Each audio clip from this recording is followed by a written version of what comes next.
तांडव से जुड़ी इस वक्त की बड़ी जानकारी यह है कि आग का तांडव 2 जिलों में यहां पर देखने को मिला। पहला सिरोही में, जहां पर एक ऑटो पार्किंग की दुकान में आग लग गई, ऑटो पार्ट्स की दुकान में आग लगी। और दूसरी घटना है पाली की, जहां पर एक बाड़े में आग लगी है। दो अलग अलग तस्वीरें आपकी टीवी स्क्रीन पर किस तरीके से आग का तांडव यहां पर देखने को मिला है। दुकान में आग लगने से काफी नुकसान हुआ है, तो पाली में भी आग ने भरपूर कहर बरपाया है।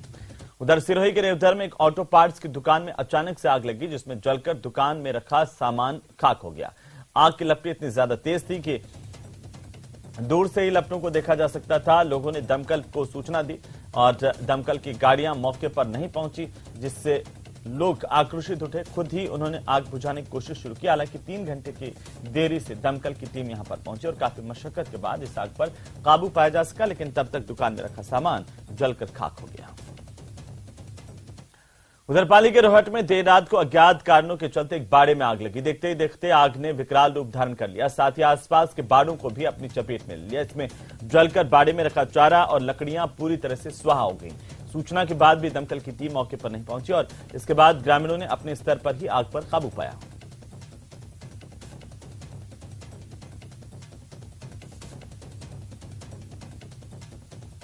चलिए आगे बढ़ेंगे। दौसा से इस वक्त की बड़ी खबर मिल रही है। किडनैपिंग के बाद गैंगरेप की जानकारी सामने आ रही है। 20 साल की एक लड़की के साथ हैवानियत हुई है। रात को करीब 9 बजे अगवा करके इस लड़की को कार में इसके साथ गैंगरेप किया गया। गैंगरेप के बाद दरिंदों ने रात को 2 बजे इसे सड़क पर फेंक दिया। गांव के ही 2 युवकों ने इस दरिंदगी को अंजाम दिया है। सिकंदरा थाना पुलिस ने बहरहाल मामला दर्ज करते हुए जांच शुरू कर दी है। पहले लड़की को किडनैप किया, उसके बाद दरिंदों ने इसके साथ चलती कार में रेप किया और दुष्कर्म करने के बाद इसे सड़क पर फेंक करके चले गए। 20 साल की लड़की के साथ हैवानियत की घटना, दिल को झकझोर देने वाली एक घटना दौसा से है और इसके बाद पूरे इलाके में सनसनी है। साथ ही साथ अब सवाल इस बात को लेकर के कि दरिंदों में पुलिस प्रशासन का जरा भी खौफ नहीं है। पुलिस के इकबाल पर सवाल खड़े हो गए हैं। एक के बाद एक जिस तरह से घटनाएं सामने आ रही है, महिलाओं के साथ, युवतियों के साथ वो कई सवाल खड़े करती हैं। ज्यादा जानकारी के साथ सहयोगी आशीष है दौसा से हमारे साथ फोन लाइन पर। आशीष, क्या है आखिरकार पूरा मामला? एक ऐसी दरिंदगी की गई है जिससे कई सवाल खड़े हो गए हैं कि आखिरकार क्या दरिंदों में जरा भी खौफ नहीं बचा है? बिल्कुल, दरिंदगी की घटना हुई है और सिकंदरा थाना क्षेत्र के गांव का यह पूरा मामला है। रात करीब 9 से 9:30 बजे के बीच एक 20 साल की लड़की अपने घर से बाहर शौचालय के लिए जा रही थी। इसी दौरान बोलेरो सवार गांव के ही 2 बदमाश थे। उन्होंने इस लड़की को पहले किडनैप किया और उसके बाद में कई किलोमीटर तक उसको गाड़ी में घुमाते रहे और उसके साथ बारी बारी से दुष्कर्म की वारदात को अंजाम देते रहे और रात करीब 2 बजे उसे बदहवास हालत में उसे घर के पास ही सड़क के किनारे पटक कर चले गए। और जब जैसे तैसे वो जब लड़की है अपने घर पहुंची और उसने पूरी बात बताई, तो उसके बाद में आज अर्ली मॉर्निंग ये पूरा मुकदमा दर्ज हुआ है। पुलिस अब जो पीड़िता है उसको लेकर दौसा जिला अस्पताल जा रही है, जहां पीड़िता का मेडिकल करवाया जा रहा है। वहीं पुलिस ने बयान दर्ज कर लिए हैं, साथ ही न्यायालय में बयान दर्ज कराए जाएंगे। सीआरपीसी की धारा 164 के तहत बयान दर्ज होंगे। इस पूरे प्रकरण में 2 आरोपी बनाए गए हैं। दोनों आरोपी नामजद हैं, दोनों गांव के ही हैं। ऐसे में पुलिस दोनों आरोपियों को डिटेन करने के लिए पुलिस की 2 टीमें अलग अलग जगह दबिश दे रही है, लेकिन अभी तक जो दोनों आरोपी हैं वो पुलिस की गिरफ्त से दूर है। पुलिस का दावा है कि हम शीघ्र ही दोनों आरोपियों को डिटेन कर लेंगे और जो पीड़िता के न्यायालय में बयान होने के बाद दोनों की गिरफ्तारी भी कर ली जाएगी। पुलिस ने अब तक क्या कुछ किया आशीष? क्योंकि इस घटना ने पूरे दौसा को झकझोर करके रख दिया है कि किस तरीके से दरिंदे जो हैं अब वो सरेआम वारदातों को अंजाम दे रहे हैं। पहले लड़की का किडनैप होता है, उसके बाद चलती कार में उसके साथ गैंगरेप होता है, उसे फेंक करके मौके से रवाना हो जाते हैं। बिल्कुल, पुलिस का हमारी बात हुई है पुलिस से। पुलिस का कहना है कि इस पूरे मामले में जो 2 आरोपी हैं, दोनों आरोपियों को पीड़िता जानती है क्योंकि उसके गांव के रहने वाले हैं और उनकी तलाश के लिए पुलिस ने 2 टीमें भेजी हैं। पुलिस को काफी सूचना भी मिल रही है उनकी जो जहां पर रहे। इस ऐसे में पुलिस दबिश दे रही है। पुलिस का तो इतना दावा है कि हम जैसे ही कुछ ही घंटों में आरोपियों को गिरफ्तार कर लेंगे, लेकिन उससे पहले इस पीड़िता के जो मेडिकल और बयान दर्ज किए जाएंगे ताकि बयानों के बाद में इन दोनों की आरोपियों की गिरफ्तारी शो की जा सके। चलिए, बहुत शुक्रिया आशीष तमाम जानकारी के लिए। लगातार अपडेट हम आपसे लेते रहेंगे। बहरहाल ये बड़ी जानकारी है। किडनैपिंग के बाद गैंगरेप हुआ है एक लड़की के साथ और इस पूरे मामले को लेकर के पुलिस तफ्तीश कर रही है, जांच कर रही है, लेकिन सवाल महत्वपूर्ण है।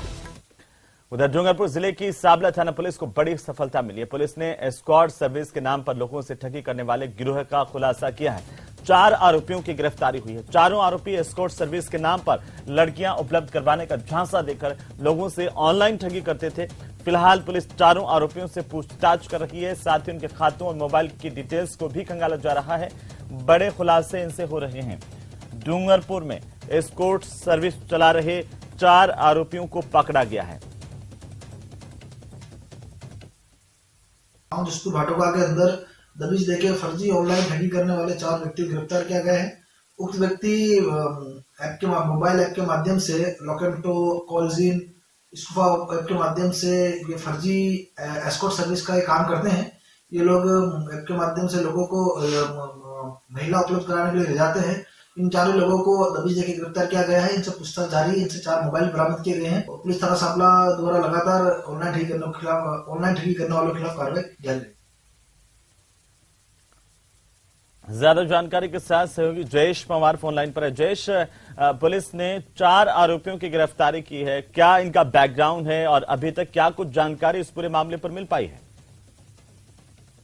जानकारी मिल पाई है कि ये जसपुर भाटो का गांव है। वहां पर युवाओं द्वारा एस्कॉर्ट सर्विस के नाम पर लड़कियां उपलब्ध कराने का झांसा देकर लोगों से ऑनलाइन ठगी की सूचना पुलिस को मिली थी, जिस पर पुलिस जो साबला थाना पुलिस है वो मौके पर पहुंची थी और जसपुर भाटो का गांव पहुंची।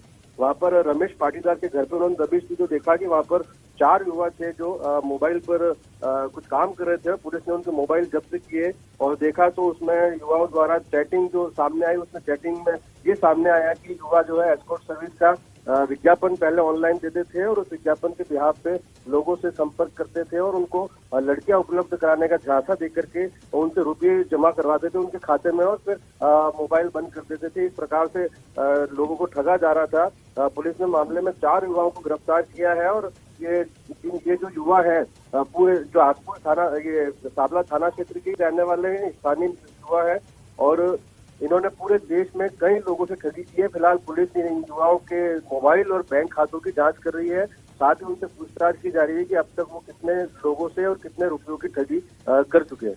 बिल्कुल, शुक्रिया जयेश तमाम जानकारी के लिए। लगातार अपडेट हम आपसे लेते रहेंगे। बहरहाल आगे बढ़ेंगे, अगली खबर का रुख करेंगे।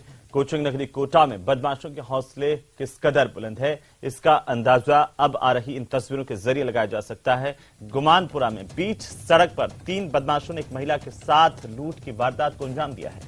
बाइक पर सवार 3 बदमाशों ने झपट्टा मारकर महिला से उसका बैग छीन लिया।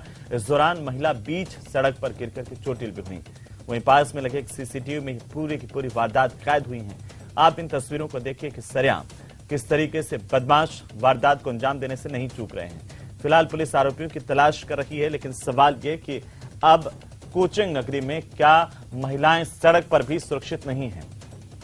ये तस्वीरें देखिए किस तरीके से बदमाश यहां पर सरेआम वारदात को अंजाम देकर के निकल जाते हैं। सीसीटीवी में ये तस्वीरें कैद हुई हैं, जिसे आप देख पा रहे हैं टीवी स्क्रीन पर। न्यूज 18 राजस्थान पर सबसे पहले ये तस्वीरें हैं कोटा के गुमानपुरा इलाके की तस्वीरें हैं। बाइक सवार बदमाशों ने पर्स लूटा है और लगातार स्नैचिंग की घटनाएं कोटा में बढ़ती नजर आ रही हैं। उधर जयपुर की कोटपुतली थाना पुलिस को एक बड़ी कामयाबी मिली है। पुलिस ने कार्रवाई करते हुए अवैध हथियार के साथ एक आरोपी की गिरफ्तारी की है। इसके पास से पुलिस ने देसी पिस्टल बरामद किए। मामले पर जानकारी देते हुए पुलिस अधिकारी ने बताया कि आरोपी पर डकैती, लूट, फायरिंग और मारपीट के कई मामले दर्ज हैं। साथ ही आरोपी पर अपराधियों को हथियार उपलब्ध करवाने के भी आरोप हैं। फिलहाल पुलिस आरोपियों से पूछताछ कर रही है। युवक के पास एक देसी पिस्टल पुलिस ने बरामद की है। पुलिस इस पूरे मामले को लेकर के अब तफ्तीश कर रही है। आरोपी से पूछताछ जारी है।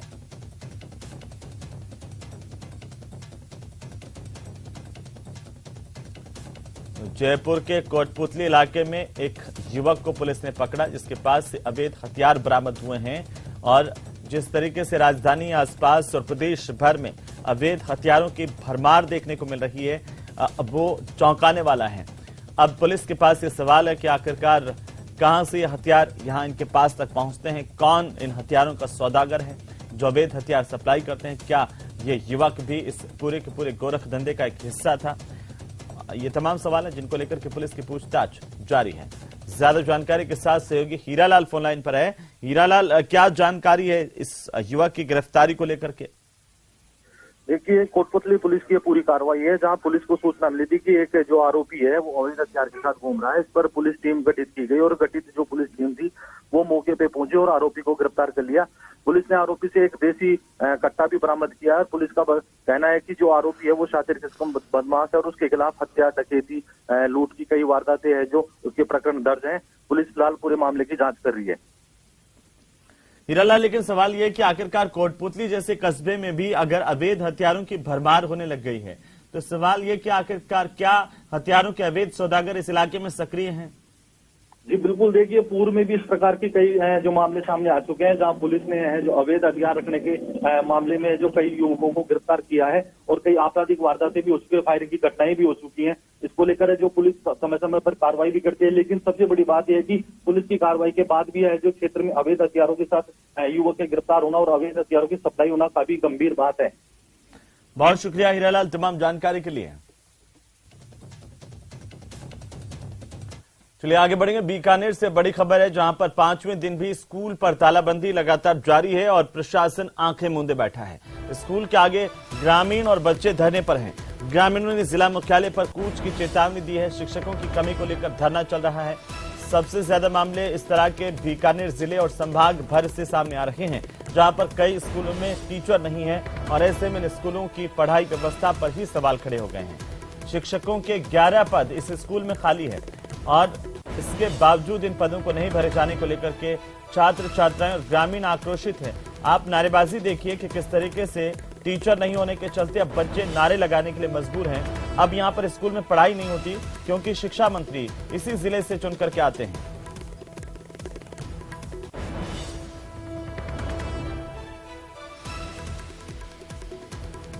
शिक्षा मंत्री बीडी कल्ला का इलाका और यहां पर ग्रामीण इलाकों में स्कूलों में शिक्षक नहीं है। मुख्यमंत्री की मंशा आखिरकार क्यों अधिकारी उस पर पलीता लगाने में तुले हुए हैं, क्यों उस मंशा के खिलाफ काम हो रहा है, ये सवाल है। ज्यादा जानकारी के साथ सहयोगी विक्रम हमारे साथ जुड़ चुके हैं। विक्रम, 5वें दिन भी कोई सुनवाई नहीं है, ये क्या दिखाता है कि क्या यहाँ पर छात्र छात्राओं को लेकर के, बच्चों की पढ़ाई को लेकर के प्रशासन संवेदनशील नहीं है? क्या जिला शिक्षा अधिकारी संवेदनशील नहीं है? क्या वो इलाका जहां से शिक्षा मंत्री आते हैं वहां पर भी ये हालात है? देखिए, बिल्कुल आप सही फरमा रहे हैं कि जो हालात हैं बीकानेर के इन दिनों और लगातार जिस तरीके से स्कूल में तालाबंदी, प्रदर्शन और पैदल मार्च तक की घटनाएं हो चुकी है, लेकिन जो क्योंकि शिक्षा निदेशालय भी बीकानेर में ही है और शिक्षा मंत्री का गृह जिला भी है, बावजूद उसके जो है लगातार प्रदर्शन के बाद ही कुछ छात्रों की सुनवाई होती है। तो निश्चित रूप से जो शिक्षा विभाग के आला अधिकारी हैं या जिला प्रशासन के अधिकारी हैं, उनकी बहुत बड़ी जिम्मेवारी है कि 5 दिन से इस ठंड में जो लोग हैं वो धरना वहां लगाए हुए बैठे हैं और आज जो है उसमें भूख हड़ताल भी हो रही है और उन्होंने चेतावनी दी है कि अगर जल्द ये पद नहीं भरे जाते हैं, 11 जो पद रिक्त हैं, तो फिर वो भी पैदल मार्च करेंगे। कोई बातचीत नहीं हुई है अभी तक? देखिए, जो बीओ लेवल पर वार्ताएं होती है, एसडीएम लेवल पर वार्ताएं जरूर होती है इन ग्रामीणों की, लेकिन सबसे बड़ी समस्या ये है कि जिस तरीके से जो शिक्षा विभाग में पद जो खाली हैं, उसका सबसे बड़ा कारण जो है वो स्कूलों में शिक्षा विभाग के पास भी टीचर नहीं है। उसकी 2 वजह हैं, जिनमें से क्योंकि कल शिक्षा मंत्री से भी हमारी इस संबंध में बात हुई थी, तो उन्होंने भी कहा कि जल्द जो सरकार है वो शिक्षा संबल योजना के माध्यम से जो है इन खाली पदों को भरने का प्रयास कर रही है। बिल्कुल विक्रम, चलिए बहुत शुक्रिया, लगातार नजर बनाए रखिए। लेकिन जब पूरा देश 74वां गणतंत्र दिवस मना रहा था, तब आपकी टीवी स्क्रीन पर नारे लगाते ये बच्चे इसी तरह से अपने स्कूल के बाहर ताला लगा करके बैठे हुए थे क्योंकि यहाँ पर शिक्षक नहीं। चलिए आगे बढ़ेंगे। राजधानी जयपुर से इस वक्त की सबसे बड़ी खबर मिल रही है। युवक का अपहरण कर उसके खाते से रुपए निकालने की जानकारी सामने आ रही है। कार सवार बदमाशों ने युवक से मारपीट की है। युवक से क्रिप्टो करेंसी को खाते में ट्रांसफर करवा दिया। जवाहर सर्किल थाने में केस दर्ज करवाया गया है। दौसा का रहने वाला पीड़ित राकेश, जिसकी ये दास्तान है, और मालवीय नगर में कैफे के सामने की घटना बताई जा रही है। राजधानी जयपुर के एक पॉश इलाके से अपहरण करने के बाद युवक के साथ मारपीट की गई। क्रिप्टो करेंसी को उसके खाते से दूसरे खाते में ट्रांसफर करवाया गया। मालवीय नगर जैसे इलाके में ये वारदात हुई और इसके बाद अभी तक पुलिस के हाथ खाली हैं। पीड़ित ने जवाहर सर्किल थाने में केस दर्ज करवाया है। ये बड़ी जानकारी है। आपको बता दें कि राजधानी जयपुर से इस वक्त की बड़ी खबर है। युवक का अपहरण किया गया, उसके खाते से रुपए निकाल लिए गए। कार सवार बदमाश यहां पर आए थे। जानकारी के मुताबिक अब मुकदमा दर्ज करवाया गया जवाहर सर्किल थाने में। जवाहर सर्किल थाना पुलिस जांच कर रही है, लेकिन आरोपी अभी तक पकड़ से बाहर है।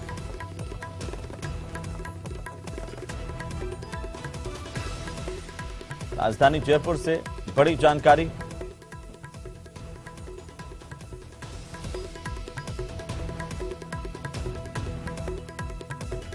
ये बड़ी खबर है। दौसा निवासी राकेश मीणा के साथ ये वारदात हुई है।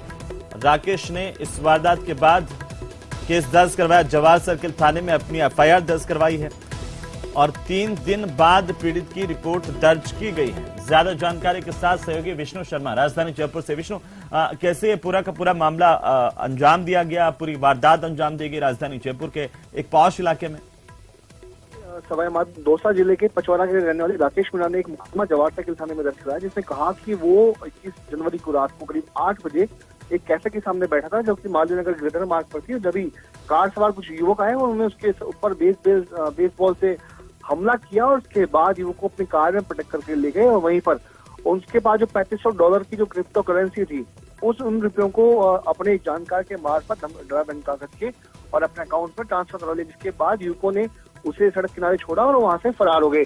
और 21 तारीख इस घटना के बाद में ये जो मुकदमा है 25 को दर्ज हुआ और अब पूरी जो जवाहर सर्किल थाना पुलिस पूरे मामले की जांच कर रही है।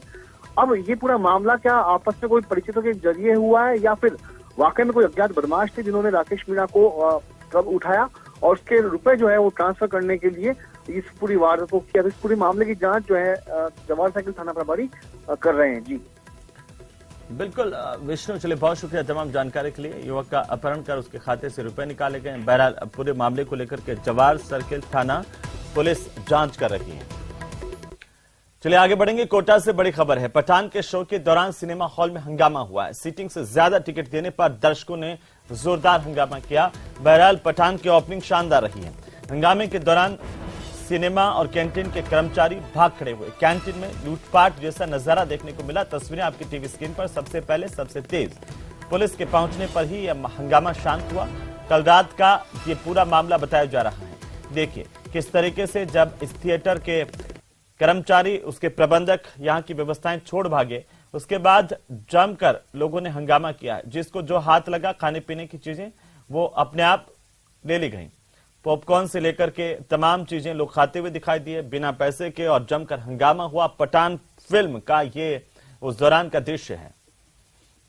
चलिए आगे बढ़ेंगे। जालोर से बड़ी खबर है। अंतर्राष्ट्रीय बॉर्डर पर सुरक्षा को लेकर के लापरवाही बरती जाने की जानकारी मिल रही है। प्रतिबंधित इलाके में हजारों लोगों की आवाजाही जारी है। प्रतिबंधित क्षेत्र में बिना वेरिफिकेशन के लोग पहुंच रहे हैं। पाली सांसद ने भी गृह मंत्रालय को एक पत्र लिखा था। जिला कलेक्टर और एसपी ने इस पूरे मामले को लेकर कोई संज्ञान नहीं लिया है। जालोर से बड़ी खबर। जालोर से महत्वपूर्ण जानकारी आ रही है। अंतर्राष्ट्रीय बॉर्डर पर सुरक्षा को लेकर के घोर लापरवाही हो रही है।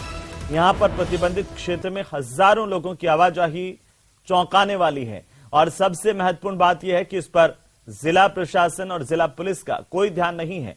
बार बार उन्हें सूचना मिलने के बावजूद इस पर कोई एक्शन नहीं होना, ये गंभीर है। देश की सुरक्षा से ही यहां पर लापरवाही बरती जा रही है। प्रतिबंधित इलाका है जहां पर हजारों लोग बिना वेरिफिकेशन के पहुंच रहे हैं। पाली सांसद ने इसे लेकर के गृह मंत्रालय को एक पत्र लिखा था। जिला कलेक्टर एसपी ने इसके बावजूद संज्ञान नहीं लिया है। जालोर से सबसे बड़ी जानकारी है। तो ये बड़ी खबर है।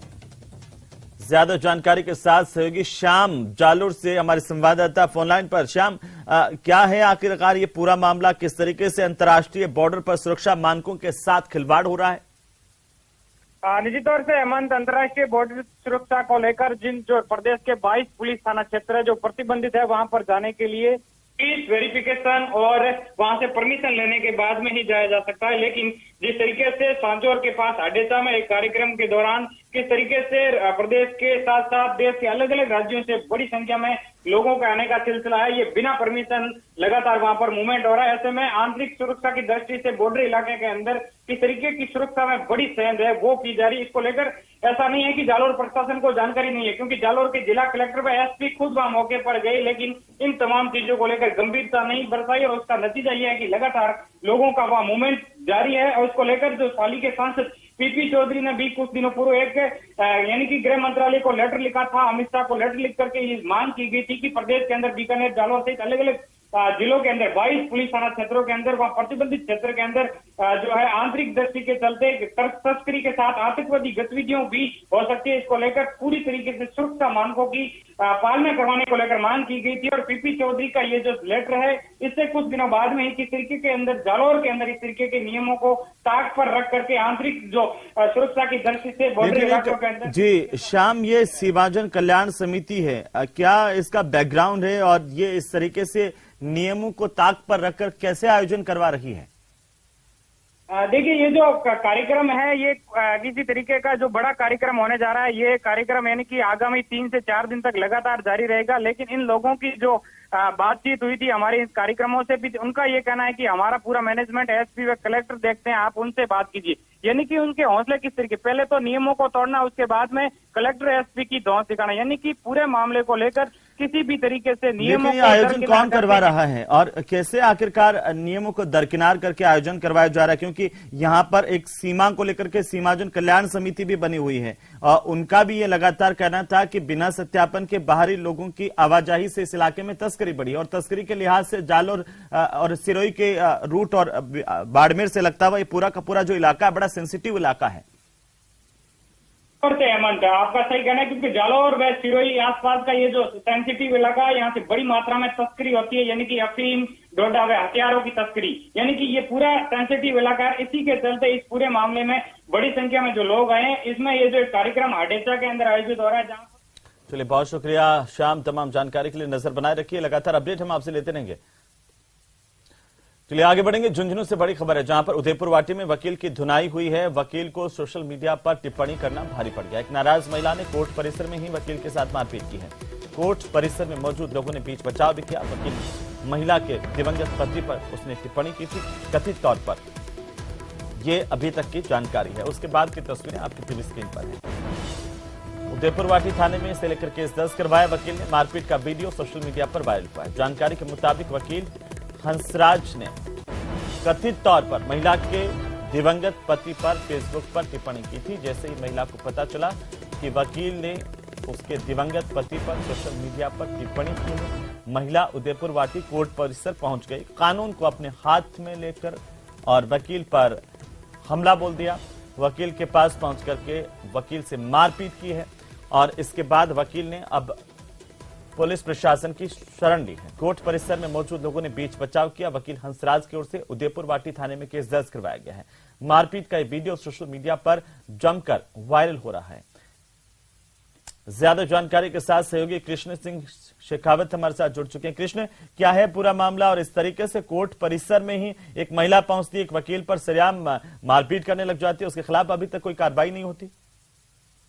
जी, मैं आपको बता दूं कि ये जो पूरा मामला है ये उदयपुर वाटी का है, जहां पर हंसराज वकील ने सोशल मीडिया पर जो ये महिला है उनके दिवंगत पति पर टिप्पणी की थी। और जैसे ही महिला को पता चला कि सोशल मीडिया पर टिप्पणी की गई है तो गुस्साई महिला है वो कोर्ट कैंपस पहुंची और वकील के साथ मारपीट की है। और वकील के जो साथी अन्य वकील थे उन्होंने बीच बचाव कर वकील को छुड़ाया। वहीं वकील के चोट भी आई है, तो जो पुलिस है उसने वकील का मेडिकल करवाया है। साथ ही वकील की रिपोर्ट पर है वो मामला दर्ज कर है वो जांच शुरू कर दी है। जी चलिए, बहुत शुक्रिया कृष्ण तमाम जानकारी के लिए।